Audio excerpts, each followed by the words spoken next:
Bonjour à tous, bienvenue à La Parole au Coach. La Parole au Coach, c'est un podcast qui parle de parcours, de philosophie, d'ambition, de coach, manager, de différents niveaux. Et on va aussi évoquer d'autres sujets transverses dans La Parole au Coach. Voilà. Aujourd'hui, on accueille quelqu'un avec qui on s'est beaucoup croisé, pour le coup, en formation et tout ça.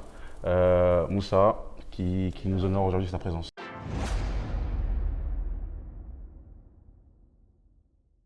Ça va Moussa? Ça va et toi? Bienvenue en tout cas. Merci à toi. Je sais que c'était compliqué pour toi aujourd'hui avec la semaine qui vient de passer, mais bienvenue.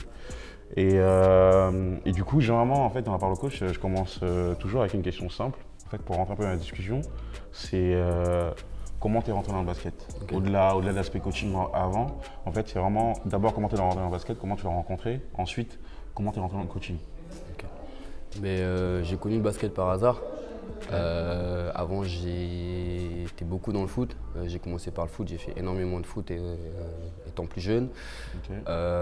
J'ai fait beaucoup d'athlétisme et j'ai connu le basket par hasard. J'ai commencé par les vidéos d'N1 Mixtape. Sur YouTube, tu vois, tu voyais que ça, des petites cassettes, des petites vidéos. Du coup, j'ai essayé d'imiter Hot Sauce. On a tous essayé à un moment donné. J'ai essayé d'imiter Hot Sauce. Ensuite, par là, j'ai énormément regardé des vidéos de Kevin Garnett à l'époque des Celtics, mais je ne jouais pas encore. J'étais vraiment encore dans le foot et dans l'athlé. Donc tu as connu Kevin Garnett au Celtics et pas au Timberwolves? Exactement. Ok, d'accord. Mais je jouais pas du tout. Hein. C'est-à-dire que j'étais tellement à fond dans le foot, parce que j'étais bon aussi dans le foot, que j'étais pas du tout intéressé par le basket, tu vois. Et puis par là, j'ai quitté le foot et je faisais rien. J'avais pas d'activité. J'ai fait beaucoup d'activités à l'AS, à l'ENSS, et je me suis mis au basket par hasard. J'avais mon petit terrain là juste à côté de chez moi. C'est à quel âge à peu près quand tu as commencé le basket? J'ai commencé en club à 17 ans. Okay. Mon premier match de club, je l'ai joué à 17 ans. Et en street, j'ai commencé à 14-15 ans. Ok, donc tu as commencé tard. C'est ça. C'est mon cas aussi. C'est ça, j'ai commencé sur le tard. Et du coup, j'ai commencé en club à 16 ans, j'ai joué mon premier match à 17 ans. Et puis après, tout s'est fait de là. Et puis c'est parti. Quel club J'ai commencé à Championnet Sport. Championnet dans le 18e arrondissement. J'aime bien. Les formateurs. Ouais, j'aime bien ce club. Il y a beaucoup de potes qui sont passés par là, c'est cool. Et du coup, comment tu es rentré dans le coaching? J'ai connu le coaching à Championnet parce qu'après avoir passé le bac à 18-19 ans, j'étais à ma première année de STAPS à Descartes. Et du coup, je ne savais pas quoi faire à côté. Et Championnet m'a proposé, le président m'a proposé de prendre l'équipe Benjamin. De prendre l'équipe U13 et d'essayer de monter un projet U13. Et donc j'ai commencé comme ça. J'ai commencé à championner sur 2 années. J'ai fait ma première année avec l'équipe U13 et ma seconde année avec l'équipe U20 Région. D'accord, donc dès la deuxième année, tu as déjà coaché du Région? Ouais. Y en a... Non, c'était flippant parce que tu commences ta première année, tu as des jeunes U13 garçons qui ne savent pas forcément faire grand-chose. Tu commences ta deuxième année en région, je ne faisais pas encore de formation de coach. J'avais que mes notions de joueur et ma vision un peu du basket qui était à ce moment-là très juste, tu vois, je trouve. Et puis après, j'avais aussi mon formateur, mon coach aussi, bien au-dessus, j'avais Gilles. Qui me guidait aussi sur les séances et avec les jeunes pour essayer un peu de faire les passerelles avec les seniors. Donc, Ok, très bien. Donc les U17, quand tu prends les U13, tu étais déjà en U17 ou tu étais en U20? Non, quand je prends les U13, je venais d'entamer, je crois, ma première année senior ou ma deuxième année senior. Donc tu n'as pas tant d'expérience que ça en fait finalement d'un point de vue joueur. Mais j'avais jamais coaché déjà de base. Et même en tant que joueur, tu vois, j'ai fait de la départ, j'ai fait de la région. Après, j'ai fait quelques choix aussi que j'aurais peut-être pas dû en tant que jeune joueur, mais voilà, mais ça, on en reparlera tout à l'heure. Donc voilà, du coup, quand je prends l'équipe U13, déjà, j'ai pas vraiment de notion de coach. Et quand je passe sur l'équipe U20, alors là, c'est vraiment, je reproduis ce qu'on fait en senior, quoi. Oui, mais après, parfois, c'est le bon réflexe à avoir. C'est-à-dire que si tu as la chance d'avoir, on va dire, un coach en senior qui est assez, on va dire, capé et qui fait des vraies séances et tout, bah moi, là maintenant, c'est un peu ton moment à toi et tout. Est-ce que Est-ce que tu peux décrire ton parcours de coach, ton parcours basket de manière générale, mais surtout de coach, que ça, là, c'est ton moment. J'ai commencé le basket à 17 ans, comme je l'ai dit tout à l'heure.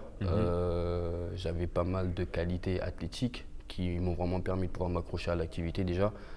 Et puis après, il y a la deuxième, là où forcément tu dois connaître le jeu, comprendre le jeu et être aussi sur faire en sorte de rendre complémentaires les qualités physiques des qualités aussi technico-tactiques. Du coup, j'ai progressé assez rapidement là-dessus.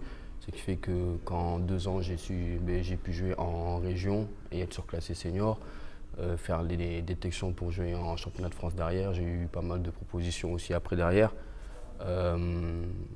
Et donc voilà. Après, j'ai commencé le coaching aussi sur le tard et j'avais pas forcément envie de devenir coach de base. Quand tu dis tard, c'est quel âge? J'ai commencé à 20 ans. J'ai commencé à 20 ans. Exactement. Ça va encore 20 ans. Ça va, mais après, on part du principe qu'il y a certains coachs qui veulent vraiment vivre de ça et qui, dès l'adolescence, t'as vraiment certains gars qui savent déjà qu'ils veulent devenir coach, tu vois. Oui, je vois ce que tu veux dire. Et moi, je n'étais pas voué à devenir coach. Tu vois. De base, je ne suis pas quelqu'un de très patient, tu vois. Et demander de la patience à des joueurs, c'est pas forcément facile, tu vois. C'est assez délicat quand même. Donc voilà, du coup, à 20 ans, je commence à coacher. 21 ans. Juste, excuse-moi de te couper. Quand tu dis que tu n'avais pas forcément prévu de coacher et tout ça, qu'est-ce qui a fait, quel a été l'élément déclencheur qui a fait que tu t'es dit, tu sais quoi, finalement, vas-y, je vais coacher? C'est le challenge. Okay. C'est le challenge parce qu'on vient me dire, bon, mais là, on cherche un coach pour l'équipe U13. Est-ce que ça te dirait? Est-ce que ça te. Bon, mais tu te dis, bon, mais comme on me propose, moi, j'y vais, tu vois. Et après, je pense que j'ai ce truc-là qui m'anime, tu vois, de me dire, lorsque j'ai quelque chose à faire ou lorsque je me fixe mon objectif, il faut que je puisse l'atteindre. Et ça par tous les moyens. Et je pense que c'est vraiment le challenge de devoir coacher des jeunes, de devoir prendre le groupe et puis de devoir le faire bosser qui m'a vraiment poussé à devenir coach après derrière. Ok, très bien. En fait, c'est vraiment le côté transmission, c'est ça, exactement. Le côté compétition aussi. Exactement. Où tu as voulu transmettre en fait cette envie-là. C'est ça. Ok, c'est ça. Donc voilà, du coup, je fais ma première année U13, puis ensuite derrière, je fais ma deuxième année U20. À la fin de ma deuxième année U20, j'ai l'un de mes coéquipiers, Julien, qui me dit que le PB18 recherchait un coach en service civique. Du coup, je rentre vite en contact avec la présidente et la directrice plutôt, qui me permet d'intégrer la structure PB18. Où là, franchement, je découvre autre chose, tu vois. Tu arrives d'un club championné qui est vraiment dans un projet, faire du sport pour tous, faire du sport de nombre. Ce qu'on appelle communément club familial. Voilà. Et là, tu rentres dans le sport performance. C'est-à-dire qu'on n'entraîne plus pour le plaisir, qu'on n'entraîne plus pour faire du nombre ou quoi que ce soit. Et là, tu entraînes vraiment pour créer les futures championnes de demain. Et c'est un autre monde. Donc, voilà. Et donc à partir de là, j'intègre le PB18 jusqu'à il y a 2 ans. Quelle catégorie pour commencer? J'intègre la structure déjà, j'assiste le coach principal, qui à l'époque était Laurent Goodridge, sur les U13. Ouais. C'est ça, sur les U13 en section sportive. Ouais. C'est-à-dire qu'il y a la section sportive. Et je l'assiste aussi sur le championnat de France, sur les entraînements.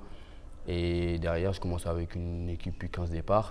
Et l'année suivante, je passe sur une équipe U13 région sur 1 an.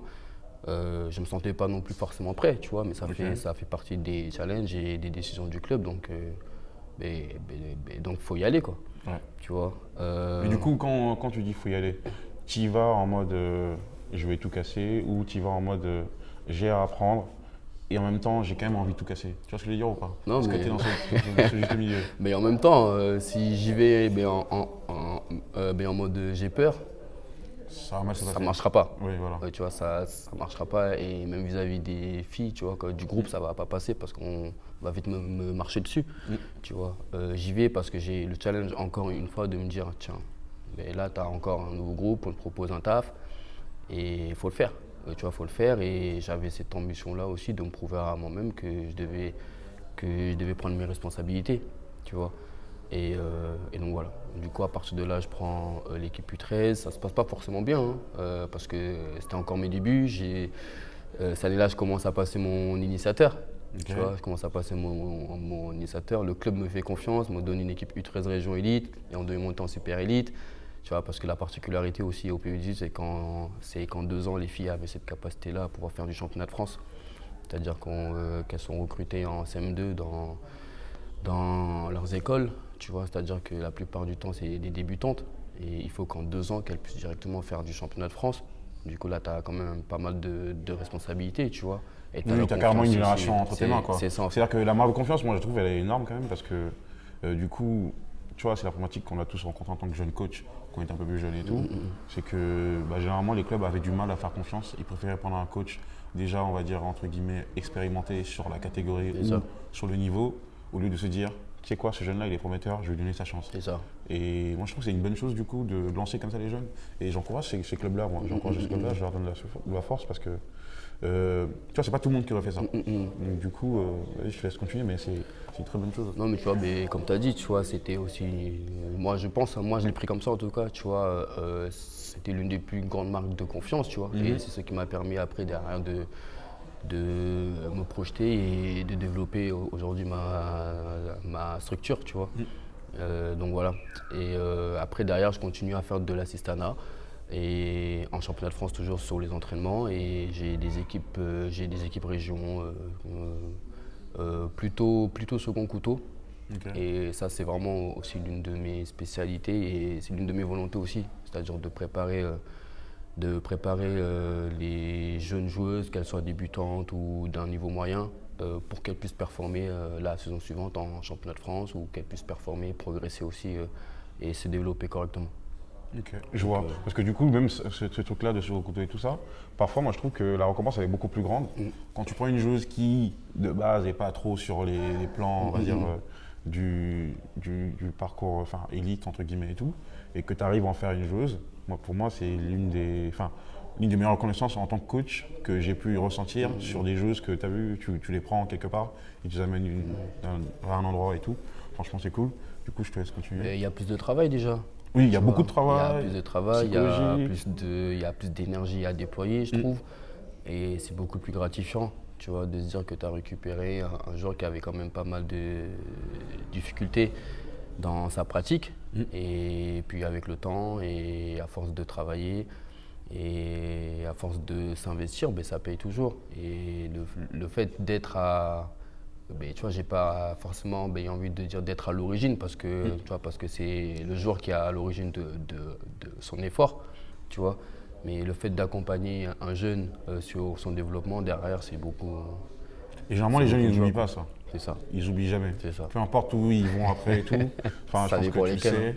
Ouais, ça dépend desquels. Après, il y en a qui, tu connais, on peut rien faire. Hein. Après, mais ça dépend de l'éducation et de plein de choses. Mais généralement, la plupart du temps, quand tu arrives à en faire quelqu'un, des joueurs intéressants et tout, généralement quand ils arrivent, ils ont quand même une forme de reconnaissance pour certains. Après, il y a toujours des cas, il y a toujours des exceptions, on connaît, malheureusement. Fait avec, comme ça.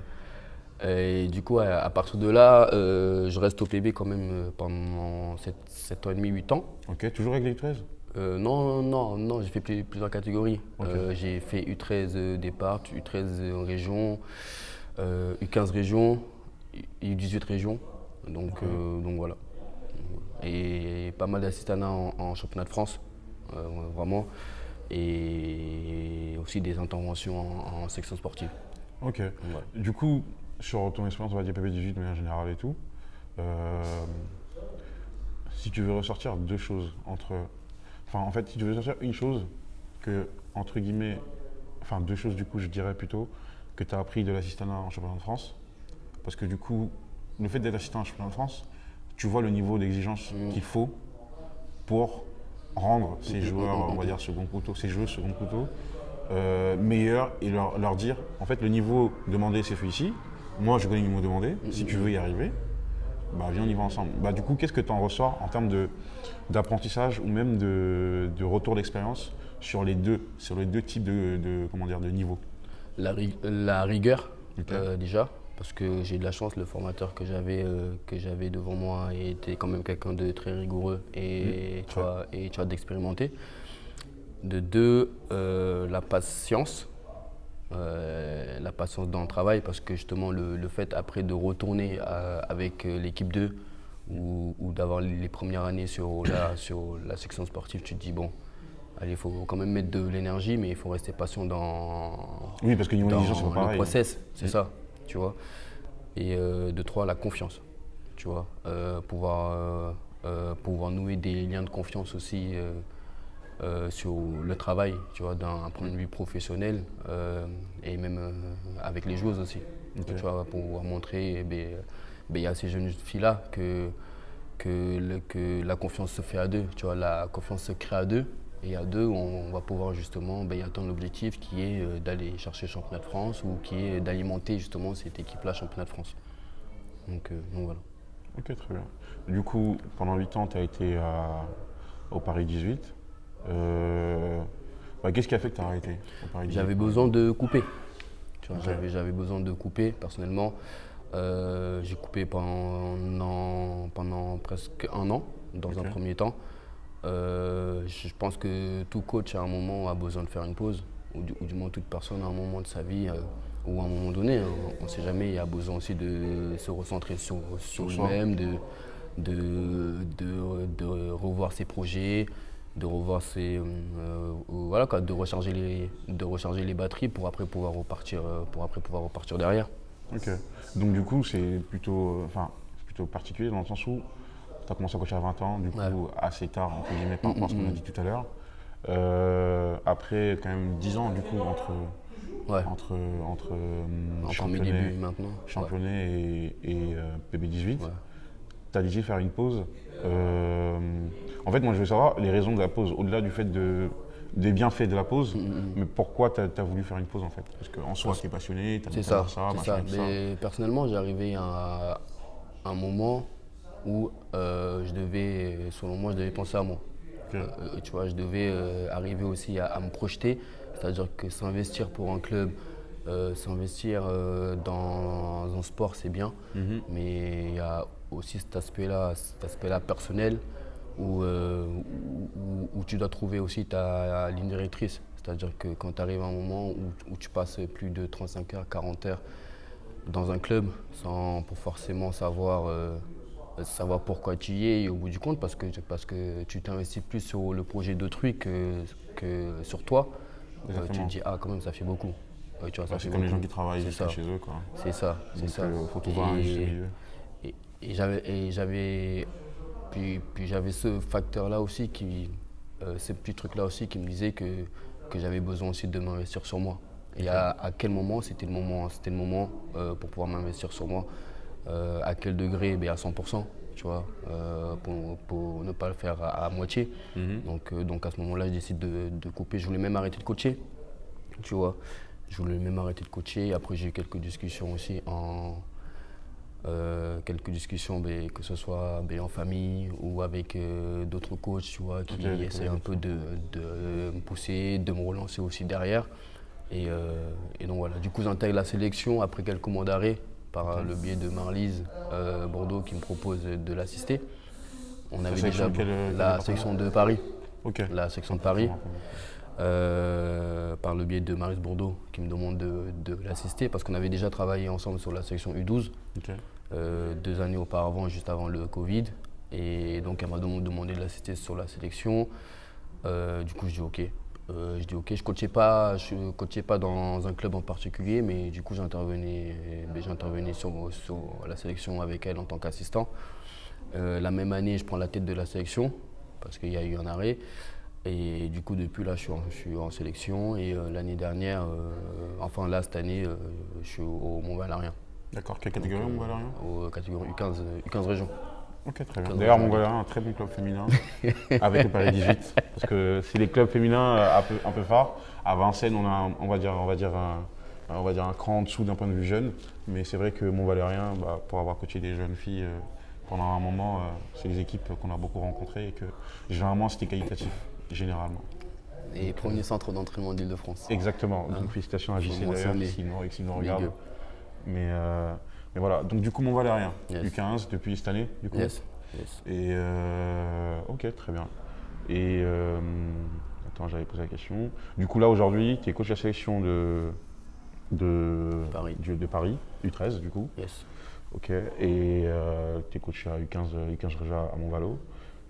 Et tu reviens de Voiron. Qu'est-ce que tu as fait à Voiron, pour les gens qui ne savent pas? On est parti à Voiron la semaine dernière pour accompagner les jeunes U13, les meilleurs jeunes U13 d'Île-de-France. C'est-à-dire qu'il y a le tournoi qui s'appelle le tournoi Interzone, Mhm. le TIS, et il y a le TIS U13. Et donc il y a la sélection d'Île-de-France qui allait représenter l'Île-de-France à Voiron. Donc on a les 20 meilleurs potentiels d'Île-de-France séparés sur 2 équipes. Ok. Et donc on a fait le tournoi de 5 jours. Et donc voilà. Ok, c'est pour préparer un peu l'avenir, quoi. C'est ça. Mais en fait, tu vois, l'objectif de ce tournoi-là aussi, ça sert aussi de tournoi de détection pour le pôle France.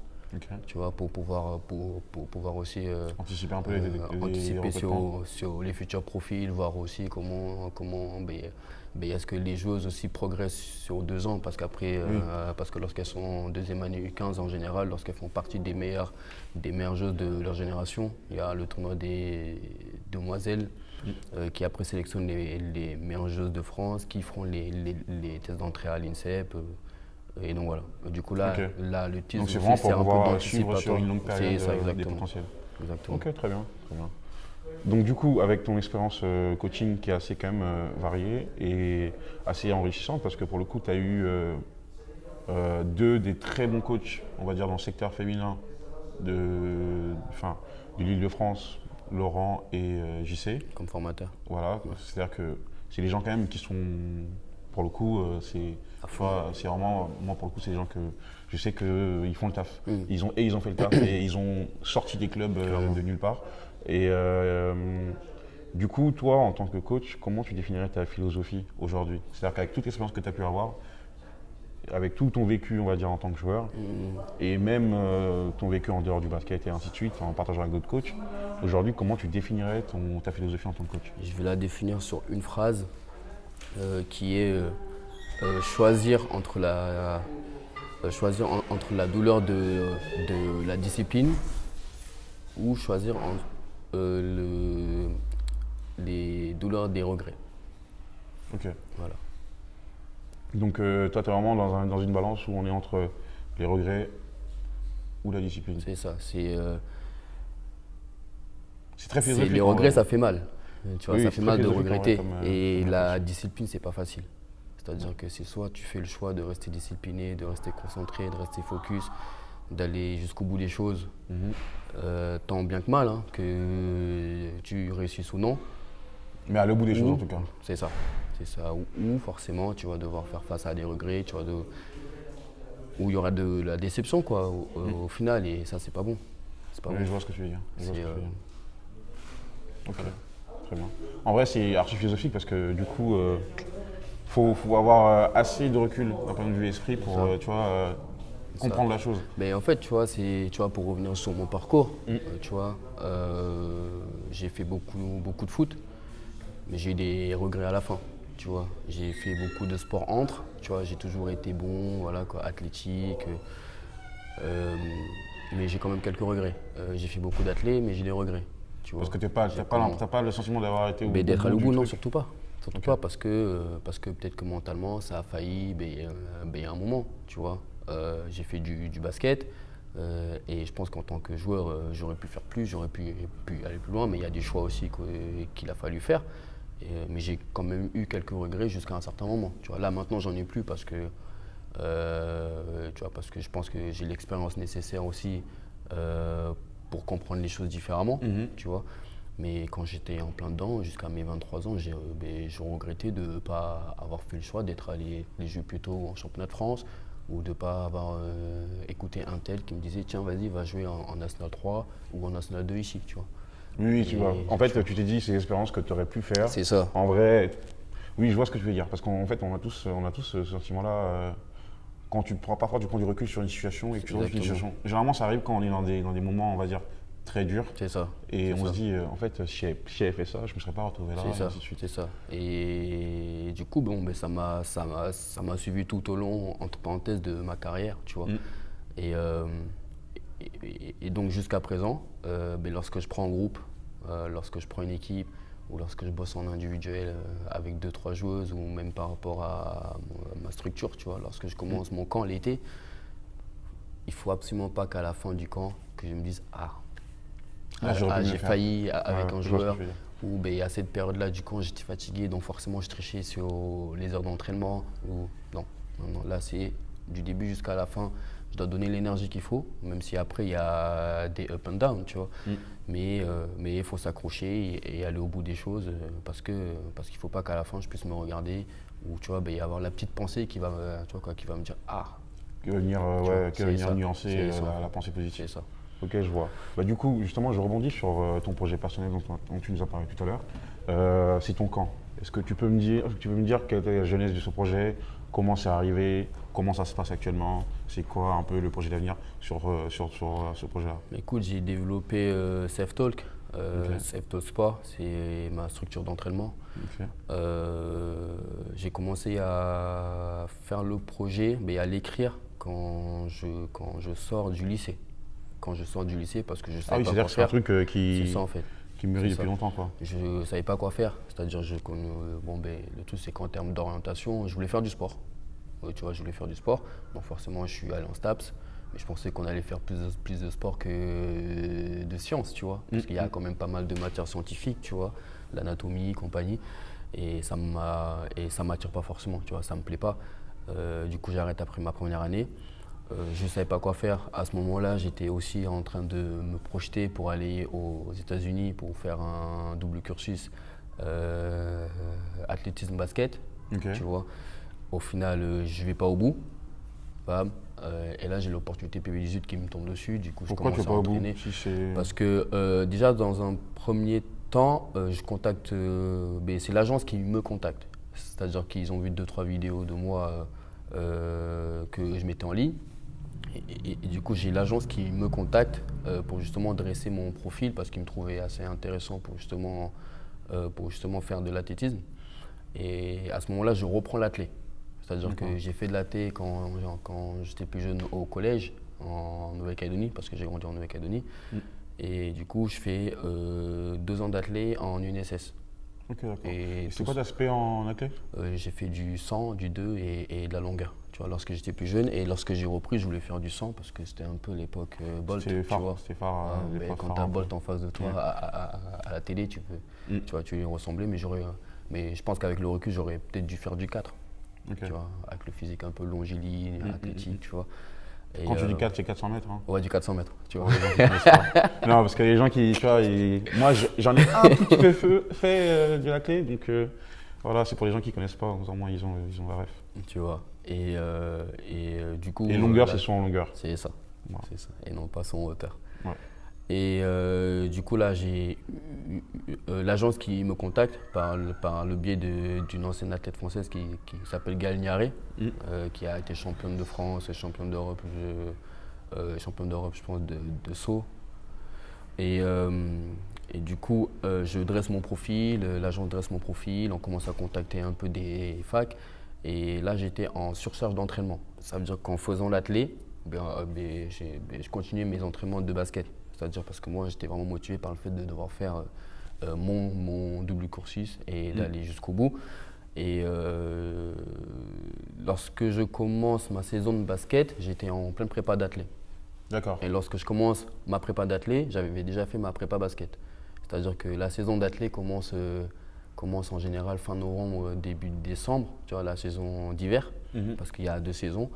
Et avant la saison d'hiver, je me blesse, je me claque, claquage ischio. La même année, je me rétablis, je fais 2-3 meetings pour avoir quelques vidéos pour après pouvoir repartir, parce que je voulais partir en janvier, si je ne me trompe pas, en janvier 2017, dans un premier temps, pour faire la seconde rentrée. Parce qu'il y a 2 rentrées. Il y a la rentrée qui se fait en août-septembre et il y a la seconde rentrée qui se fait en début janvier.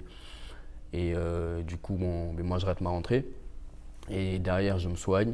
Je continue ma saison basket entre-temps. Je fais mon premier meeting estival à Ivry. Je fais mon deuxième meeting estival, c'était en Belgique, double claquage. Ah oui. J'arrête et du coup, l'agence m'appelle, me dit que j'ai des propositions, mais moi je voulais de la D1. Et en fait, il m'avait dit c'est la division 1. C'est-à-dire qu'aux États-Unis, il y a plusieurs divisions, mais en fait, c'est comme au basket. Tu vois, il y a plusieurs divisions auxquelles un sportif peut pratiquer. C'est-à-dire que quand je fais partie des meilleurs, forcément, tu vises la D1. Parce qu'en général, lorsque tu es en D1 aussi, il y a cette capacité-là d'avoir de la visibilité, de ne pas forcément payer les bourses. Tu vois, du coup, bourse complète, c'est ça. Et du coup, je voulais absolument de la D1 et moi, j'avais de la D2 et de la National Junior College. Tu vois. Et ça m'intéressait pas. Et à ce moment-là, j'ai le PB18 qui me propose aussi de rentrer en contrat. Et là, je vois l'opportunité. Et du coup, j'arrête pas l'athlé. Tu vois, je continue. Mais tu arrêtes ta démarche de faire. Mais j'arrête ma démarche d'aller aux États-Unis parce que là, je trouvais. J'avais l'opportunité stabilité. Et du coup, j'ai sauté dessus. Donc à ce moment-là. D'accord, très bien. Et du coup, c'est là que tu as commencé à mettre vraiment en avant ton projet perso de… C'est ça. Et là, à partir de ce moment-là, lorsque j'intègre le PB18, j'ai entraîné 2-3 amis à moi, dont un qui est maintenant joueur professionnel et DJ. Et à côté, j'ai entraîné d'autres potes qui faisaient du foot d'un point de vue personnel. C'est-à-dire que je n'étais pas rémunéré ni rien. C'était vraiment pour entraîner, kiff, voilà, et déjà pour faire la main et aussi. pour lancer aussi ce truc-là, tu vois, ce process. Et je commence après derrière à prendre des joueuses qui partaient pas forcément lors des grandes vacances, tu vois, lors des vacances d'été. Je commence à les prendre en main. Tu vois, je commence à faire des entraînements avec elles, des entraînements individuels, collectifs, où on bossait pas mal de fondamentaux. Et de là, après, tout se fait. Et depuis, je suis dedans. Là, ça fait 5 ans que le camp est vraiment devenu officiel. Parce que jusqu'en 2019, c'était vraiment officieux. Tu vois, c'est-à-dire que je le faisais, mais il n'y avait rien de vraiment cadré, déclaré, officiel. Et là, depuis maintenant 5 ans, là, je suis dessus. Et par le biais de ces entraînements-là, tu vois, moi j'accompagnais aussi quelques petites que j'avais dans le club, qui maintenant sont devenues joueuses professionnelles, tu vois, qui sont passées par le pôle France, qui sont passées par le pôle espoir, ce qui fait que j'avais ce lien-là aussi qui se faisait avec le club. Ça t'a fait un réseau. Et c'était beaucoup plus facile. Et derrière, j'avais aussi d'autres joueuses qui ont commencé à voir aussi leur pôle progresser, réussir, des parents qui commençaient à voir, et par le biais aussi du bouche à oreille. Et depuis. Moi, je pense que je t'ai croisé. On s'est croisé à la Hoops un moment parce que j'entraînais une petite et tout, qui joue en Ligue 2, je crois, avec des potes à elle. Et je t'ai croisé. Il me semble. Ouais, ça devait être la période Covid, je pense. Oui, voilà, c'est ça. C'était un peu en Covid et ça. À la Hoops, on était pas mal. C'est ça. Mais c'était période Covid. Et du coup, il n'y avait pas de gymnase. Il n'y avait pas de gymnase. Et du coup, on est parti à la Hoops. Et là, cette période-là, je bossais avec Assistant Koné. Qui a fait les équipes de France l'année dernière. Tu vois, je bosse avec elle depuis maintenant 4 ans, 5 ans. Et elle est complètement devenue, c'est l'une des ambassadrices maintenant, tu vois, de Safe Talk. Et elle a fait les équipes de France l'année dernière, tu vois. Et ça s'est fait comme ça, quoi. Tu vois, ça s'est fait. Et depuis, je suis dedans. J'intègre les garçons aussi. C'est la génération 2001, j'ai suivi pas mal de joueurs là, de la génération 2001 qui ont fini tous, à peu près tous dans le championnat espoir. Tu vois, pas mal qui étaient à Paris Basket, d'autres à Levallois, et maintenant ils font leur truc. C'est une bonne chose. En plus, ça c'est super important parce que parfois les demandes des joueurs, et ça c'était un truc de base, c'était très américain et tout. Et nous, on faisait pas beaucoup ce travail-là. Beaucoup de joueurs se contentaient d'avoir 2-3 entraînements par semaine, et au-delà, même pour ceux qui sont en centre de formation, parfois les étés en fait ils se disaient là je vais me laisser aller, je vais à la Carpentier, je vais faire un peu n'importe quoi, et voilà, donc c'est une bonne chose pour ceux, en tout cas ceux qui veulent aller loin. Déjà c'est une bonne démarche mais après c'est pas, et tu vois, c'est là où aussi je trouve, tu vois, l'intérêt d'avoir tu vois, d'avoir ce double projet-là, tu vois, c'est-à-dire d'entraîner des équipes et de pouvoir aussi entraîner en individuel. C'est pas le même Tu boulot. comprends, c'est C'est ça. pas le même C'est boulot. ça. Mais quand tu arrives à faire le lien entre les deux, tu vois, tu Voilà, comprends t'as tout vraiment gagné. l'importance aussi, tu vois, d'avoir quelqu'un qui te suit, quelqu'un qui puisse savoir aussi à quel moment est-ce que tu as besoin de bosser ou de passer 2, 3 passerelles dans ton jeu ou d'aller ou même de travailler physiquement, tu vois, parce qu'on fait pas que des fondamentaux individuels, il y a Que aussi du cette renfort dimension-là aussi. physique, tu Ok. vois, par mon parcours d'athlète aussi, Mais c'est et je l'avantage que bosse tu as avec sur des beaucoup pros, de c'est coachs. ça. Parce que j'en parlais justement avec Julien Colombo qui était là à ta place récemment là. Et effectivement, l'avantage que tu as sur certains coachs, c'est qu'on parle beaucoup, tu vois, après je sais pas toi, tu me diras, mais pour moi, j'ai joué aussi au foot un peu avant de commencer le basket. Euh, j'avais plus de facilité niveau appui que les basketteurs qui font du basket depuis baby. Je sais pas si tu vois ce que je veux Non, dire. je Et comprends du très coup, bien. l'avantage de la clé, tu vois, même pour les joueurs, je pense que dans ton entraînement personnel, au-delà du fait que tu fasses de la coach d'une équipe collective, bah, tu peux facilement intégrer dans le travail individuel, tu vois, la vision collective C'est aussi. ça. C'est-à-dire que quand tu travailles le dribble et tout, tu ne fais pas du dribble inutile, tu vois, tu vas pas juste des répétitions. Enfin, voilà, moi je vois totalement ta démarche et tout ça. Bah, je crois que c'est Patrick, à un moment, il avait partagé votre ça. stage là et tout, C'est ça. et C'est j'avais ça. pas mal regardé. Et justement, je savais pas, c'est là que j'ai découvert. C'est là que j'ai découvert et tout, donc c'était cool.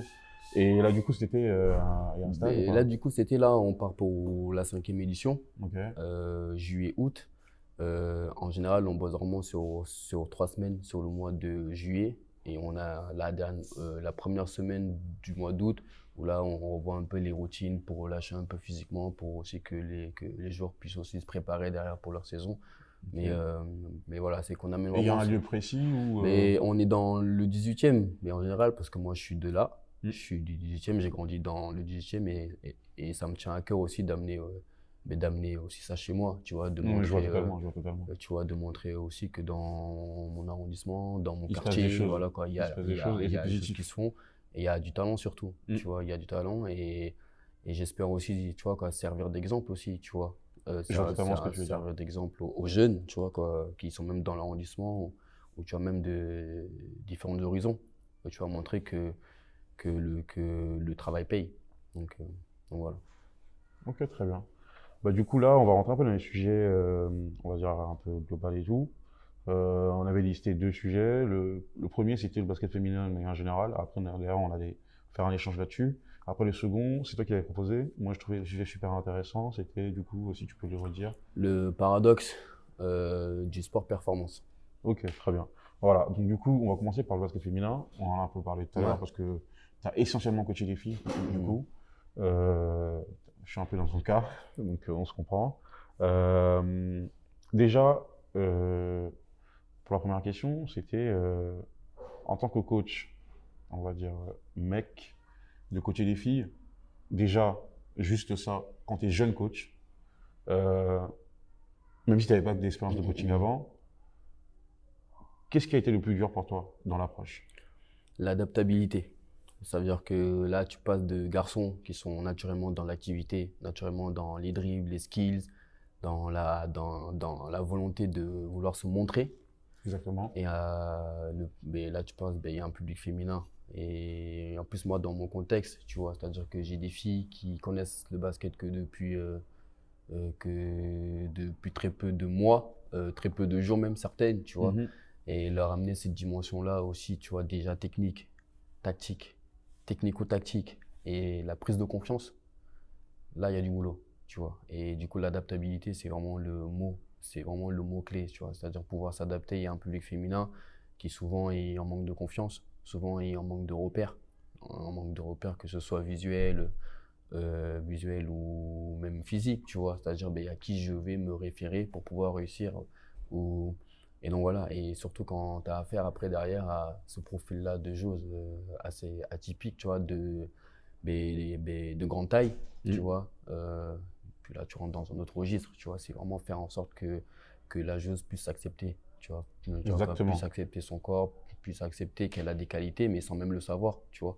Et, euh, et donc, avec tout ça, tu dois cuisiner pour essayer de faire en sorte Que ce match.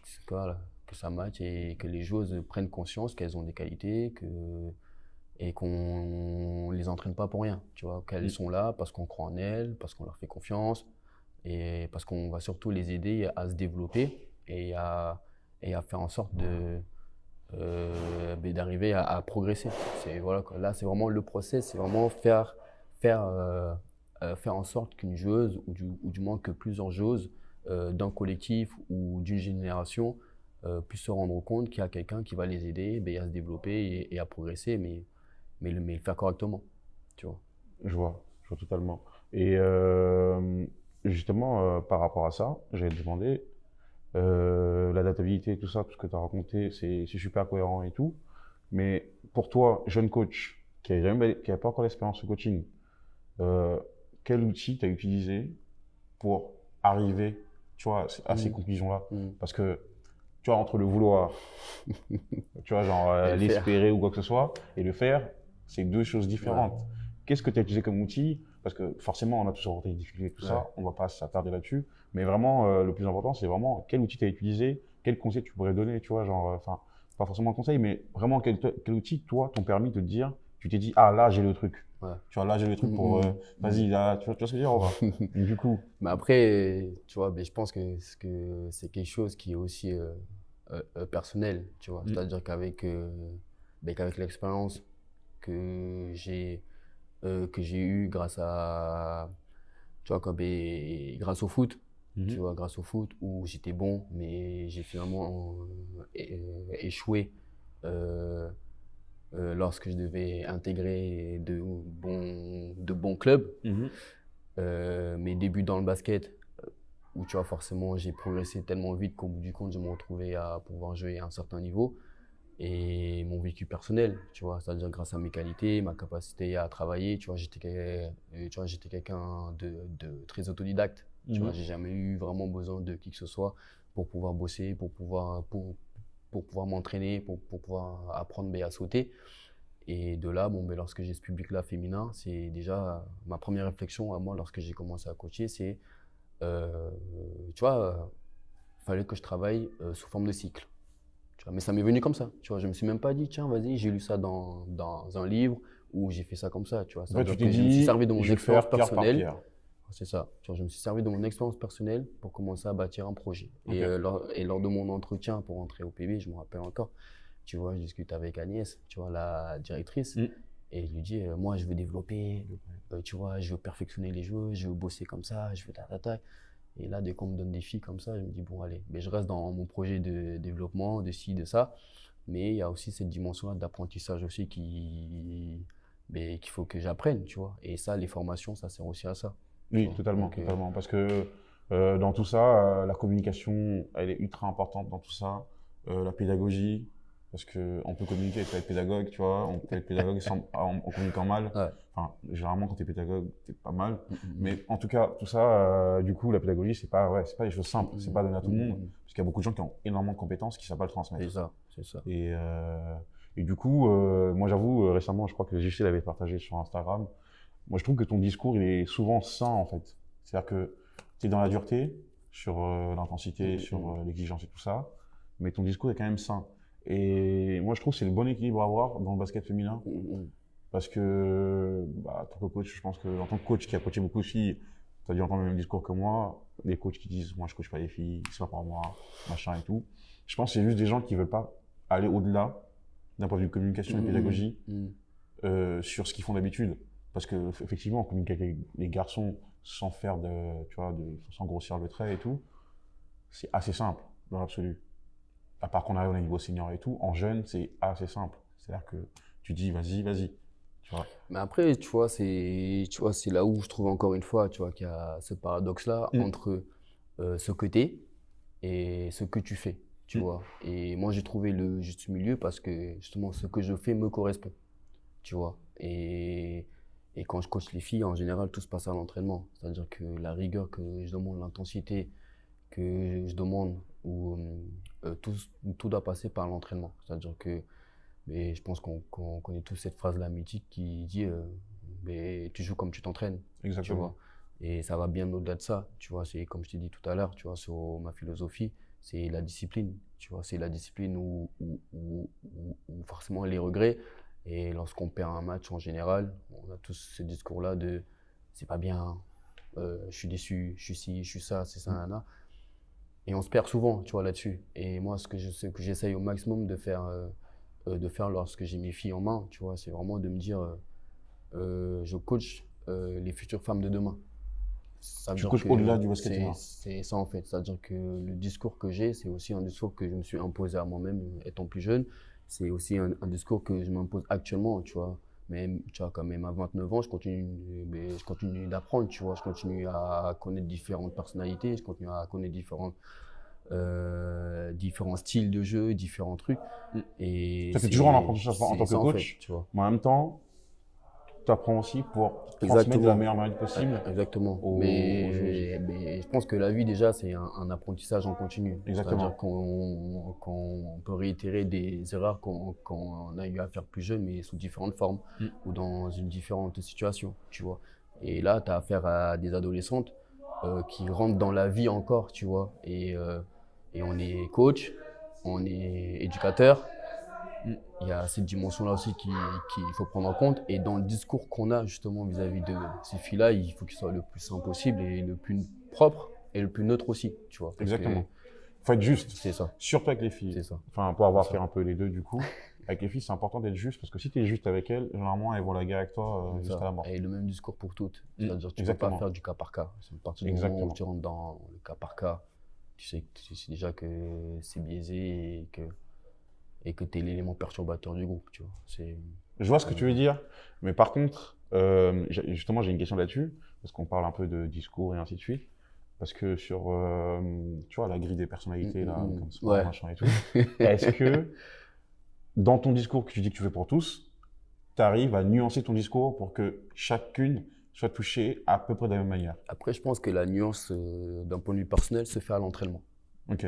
C'est-à-dire qu'à l'entraînement, je vais plutôt essayer de les mettre en confiance en fonction des situations que je mets en place. C'est-à-dire que, étant plus jeune, chercher la meilleure situation de jeu, tu vas chercher les meilleurs schémas de jeu, les meilleures tactiques. Et là, maintenant, j'essaie juste d'être. C'est parce que j'ai fait de la préparation mentale aussi à côté.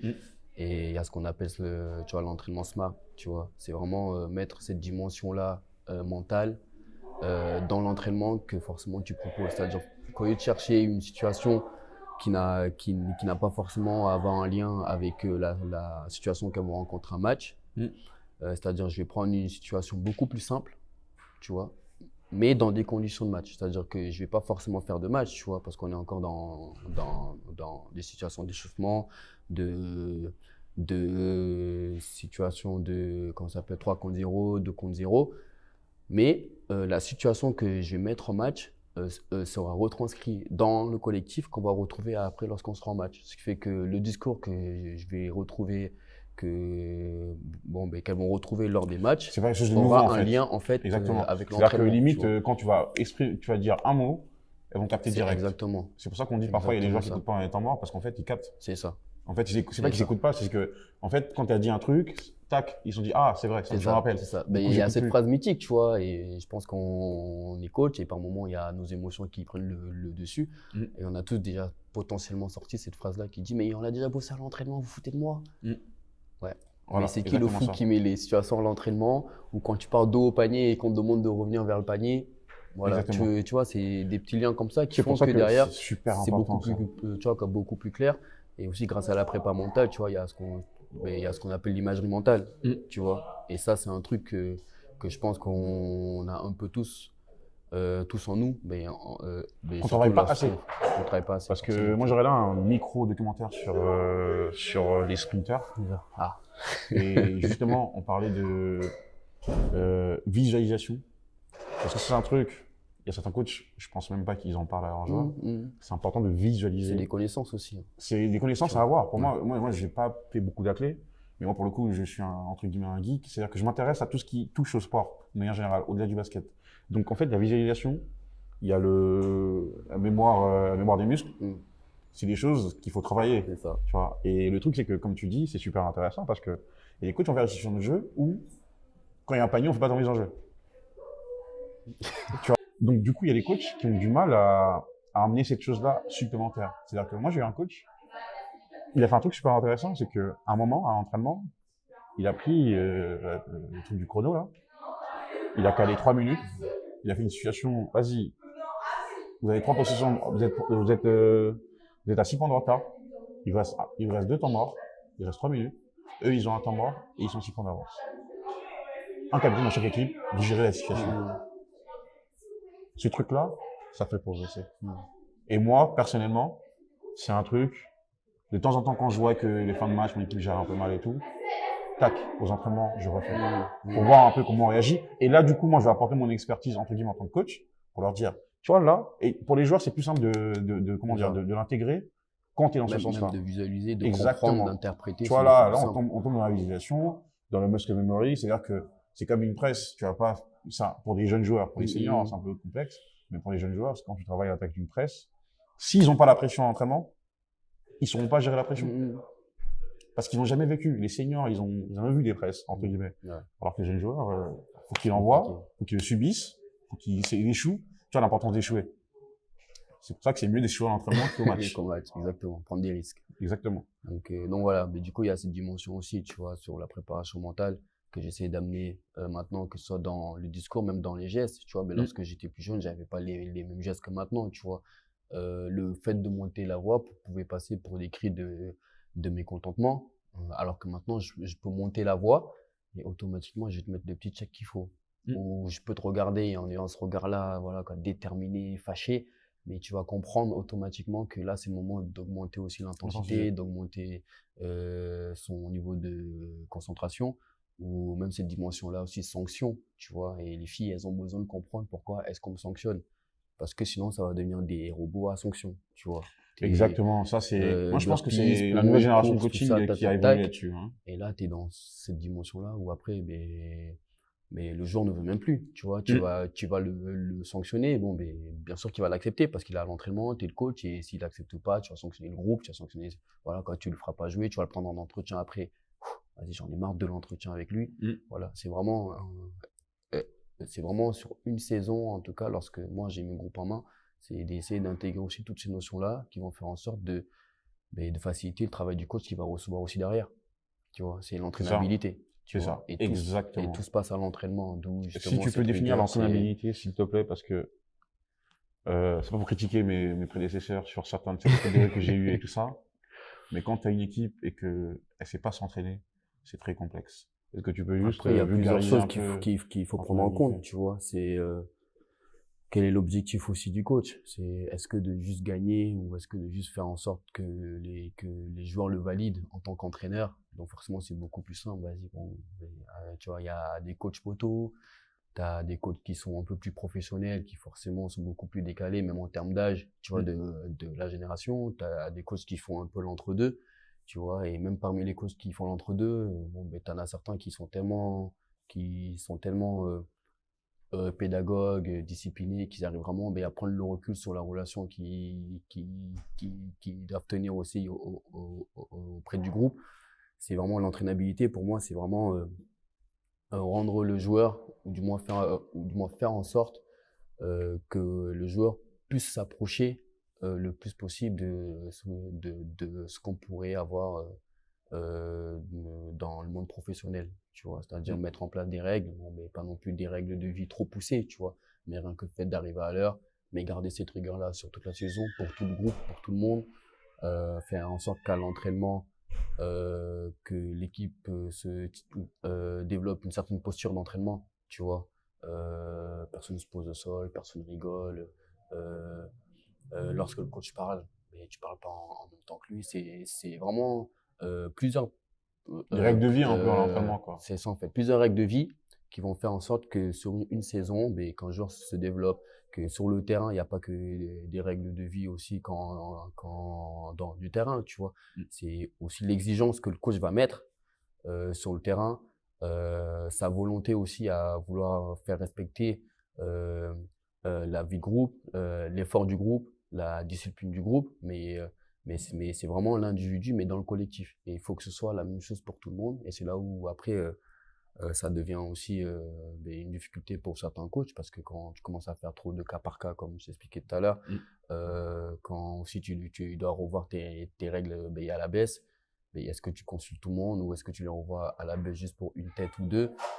Et c'est là où après ça peut aussi poser des problèmes dans un du groupe. C'est vraiment rendre entraînable le joueur, c'est vraiment faire en sorte qu'il puisse développer une certaine posture pour les années à venir, pour les coachs qui vont le prendre. Et après, c'est une longue carrière que les coachs qu'il va avoir, que ce soit en sélection, en équipe de France, en ligue, en pro ou même en senior, ne se prennent pas la tête avec quelqu'un qui vont devoir rééduquer sportivement. Donc, Oui, je vois. C'est limite l'éducation collective, en fait. C'est ça. Parce que apprendre à vivre ensemble, Ah c'est un ouais. peu les règles de société, mais dans une micro-société qui est l'équipe et ensuite le club et ainsi de suite. Exactement.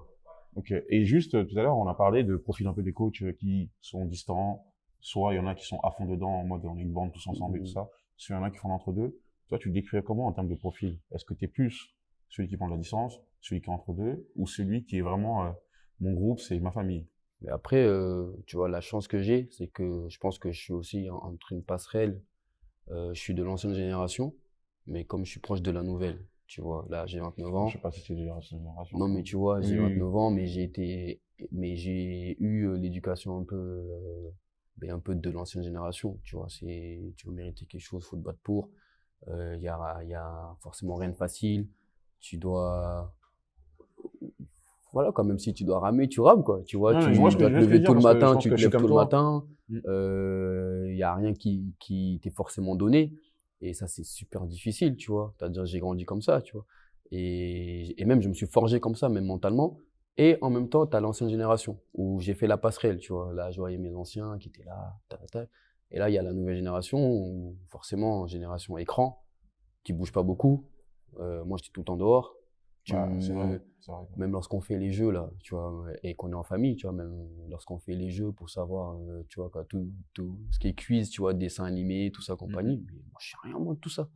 Tu vois, tellement que j'étais tout le temps dehors, tu vois, c'était tout le temps mon foot, je m'entraînais tout le temps, j'étais tout le temps sur les terrains, j'avais toujours foot, j'avais toujours entraînement. Quand il fallait s'entraîner, j'étais toujours dans mon monde. Les étés où tu étais tout le temps c'est dehors ça, en fait, tu vois. tard le soir. C'est ça. Et là, tu fais face à la génération écran.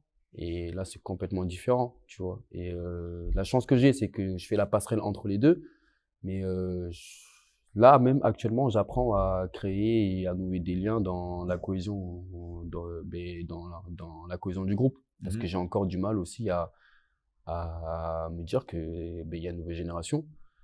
Forcément, faut s'armer trouver aussi cet entre-deux-là aussi, ouais. c'est ça en fait. Parce que c'est vrai que nous, on a notre truc à nous, on sait que si tu fais ça.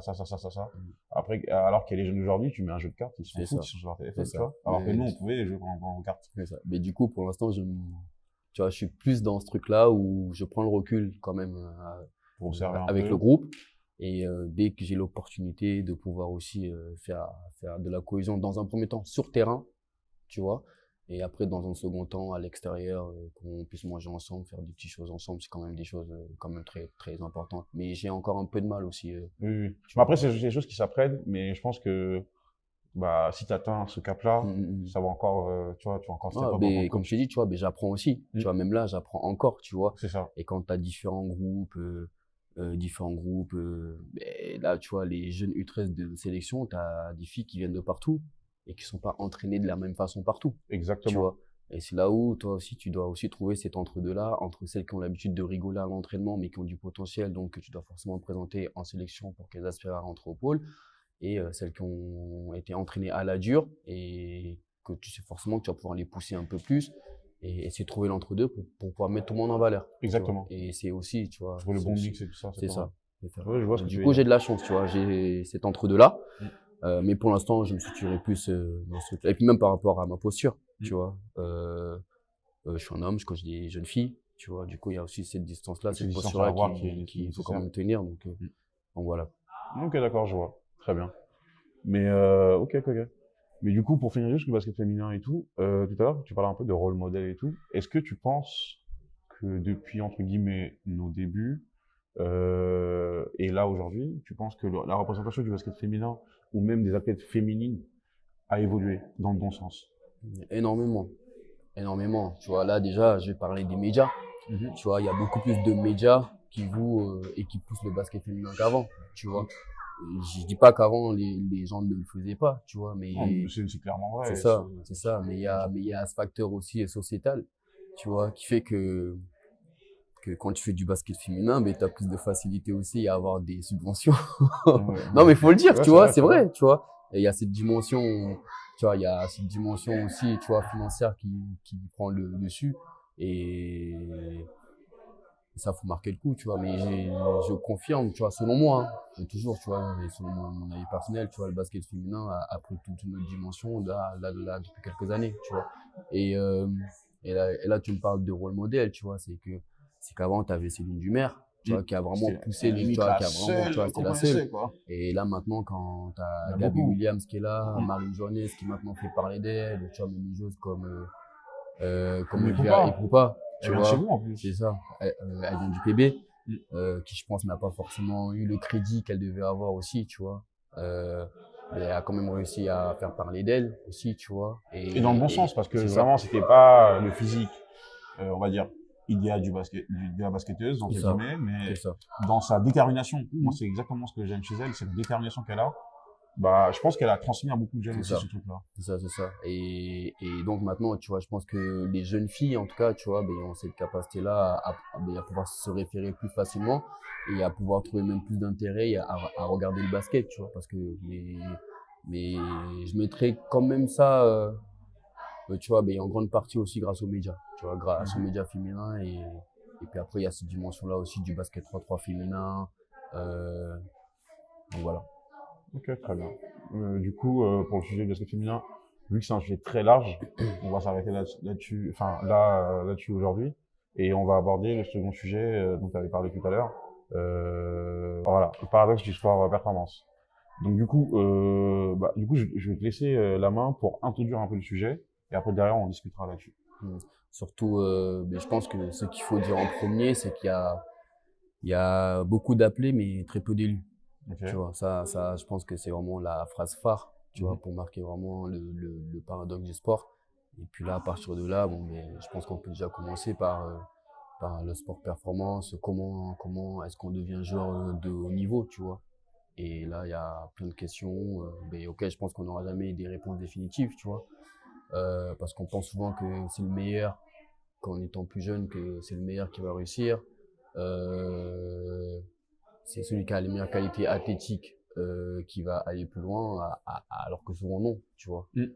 Moi, selon moi, tu vois, il y a aussi cette capacité mais à avoir aussi de l'énergie mentale Mhm. euh, et à pouvoir le transmettre dans le sport, tu vois. Et ça, c'est quelque chose qui, je pense, doit mais qu'on devrait le plus souvent mettre en avant, tu vois. Cette capacité-là, ben, il y a vraiment transmettre l'énergie mentale dans la dimension sportive et dans la dimension performance sportive, tu vois. Parce qu'on sait jamais si quelqu'un de très physique va continuer à grandir ou sera toujours présent là quelques années suivantes, tu vois. Et il y a cette dimension-là aussi technique lorsqu'on est jeune en général, lorsqu'on voit des jeunes techniquement déjà très bons, mais on n'arrive pas mais on les imagine déjà loin. Et avec le temps, tu sais pas comment est-ce que ça va se passer. Peut-être qu'il sera en dépression mentale, peut-être que l'autre qui était beaucoup plus avancé physiquement ne va plus grandir. Et là, forcément, tu fais face à plein tu vois, à plein de questionnements qui te mènent à un moment il y a des résultats dont tu n'auras jamais la réponse qui te permettra de pouvoir répondre à ces questions. Tu vois. Oui, mais je vois tout à fait. Et pour moi, il y a plusieurs piliers pour l'ascension au sport de haut niveau. Je te rejoins un peu là-dessus. C'est d'abord, sur ce que tu disais, sur ta philosophie un peu, c'est la rigueur.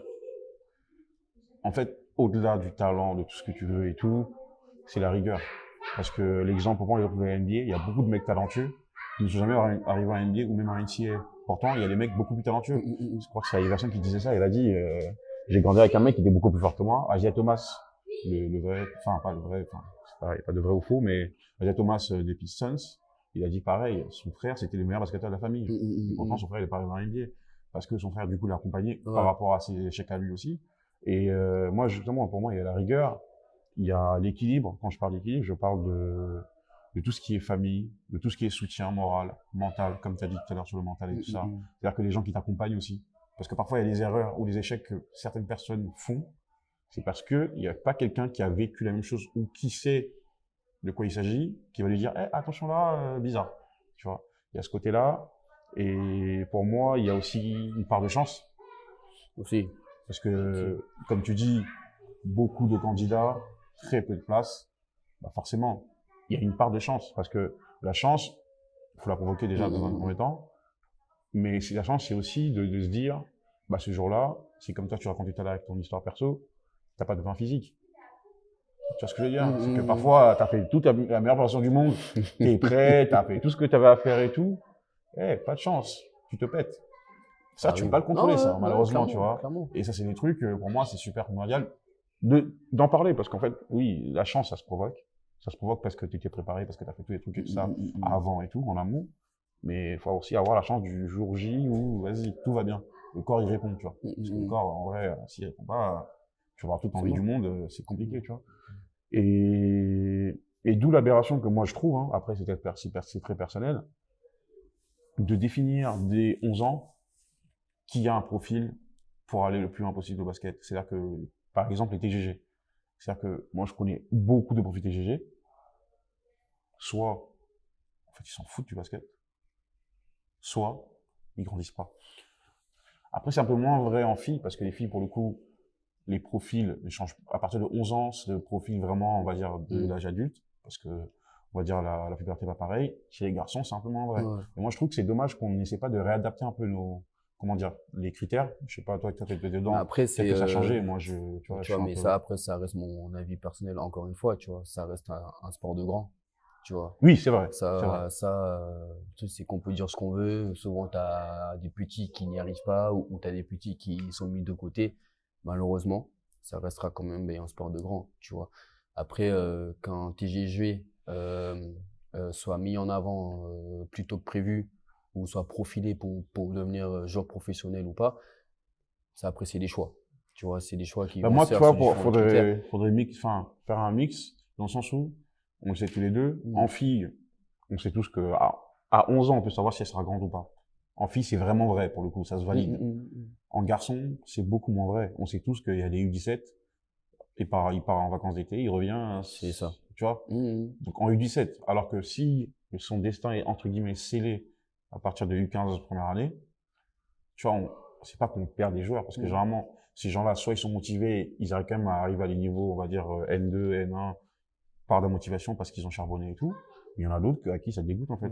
Après ça, tu vois, c'est des choix qui se font lors des détections, tu vois, que ce soit centre de formation, Pôle Espoir, tu vois, Pôle France, tout ce que tu veux, même les clubs, hein, tu vois, quand même les clubs détectent, mais au bout du compte, tu vois.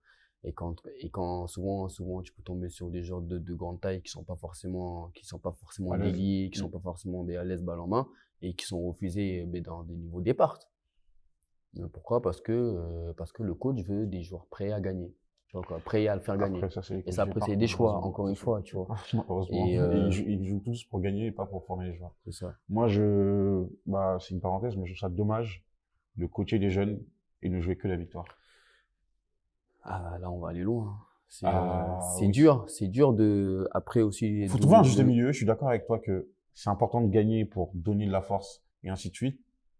En même temps, c'est important de relativiser la victoire aux jeunes, parce que du coup, en fait, c'est comme l'histoire des stats. C'est-à-dire que les jeunes aujourd'hui, il peut faire un putain de bon match, s'il marque pas 10 points, ou il marque pas 20 points, ou ainsi de suite, il va pas être content de son match. Clairement. Tu vois, c'est la même nuance qu'on doit apporter sur l'impact dans un match et l'impact de la victoire. Mais après, je vais te poser une question, tu vois, et on demandera aussi aux gens, est-ce que tu peux me citer, tu vois, dans les doigts de la main. Après, comme nous, on est plus dans le secteur féminin, après, ceux qui voudront participer plus dans le secteur masculin, tu vois. Cite-moi 5 bons formateurs qui peuvent te faire gagner une équipe tout en formant des joueuses sur toute une saison, tout au long d'une saison. Par exemple, tu prends une équipe en août, tu sais que le coach qui les a en main va leur donner, tu vois, cette mentale-là de la gagne, tu vois, va leur apporter cet aspect-là tu vois, de la gagne, de l'entraînement, et en même temps leur donner, tu vois, tout le bagage technico-tactique nécessaire tout au long de l'année. Comme ça, le coach qui reçoit derrière sera à l'aise pour pouvoir bosser. Il y en a quelques-uns. Il y en a quelques-uns, tu vois. Quelques-uns. Et c'est là où après, tu vois, on juge la qualité d'un coach aussi, tu vois. Bah c'est, Parce que moi, c'est ça. Pour moi, c'est même là l'essence d'un coach. C'est-à-dire que tu vas être capable de gagner tout en formant. C'est ça. Il y en a, ils veulent juste gagner. C'est ça. Tu vois, c'est ça le truc. C'est Ouais. que moi, je sais que pendant plusieurs années, les générations U11 qui montent en U13 n'étaient pas prêtes. C'est-à-dire que pendant 6 mois, j'acceptais pendant 6 mois de faire un peu moins de technico-tactique, mais vraiment revenir sur les fondamentaux. C'est-à-dire que pendant 6 mois, je faisais fondamentaux, pour vraiment, entre guillemets, pas rattraper, on va rattraper du retard et tout, mais essayer d'amener au moins les jeux sur le niveau requis. Tu vois, le niveau moyen requis, c'est-à-dire que élever le groupe. Quand le groupe s'élève, généralement, le collectif derrière, il devient meilleur.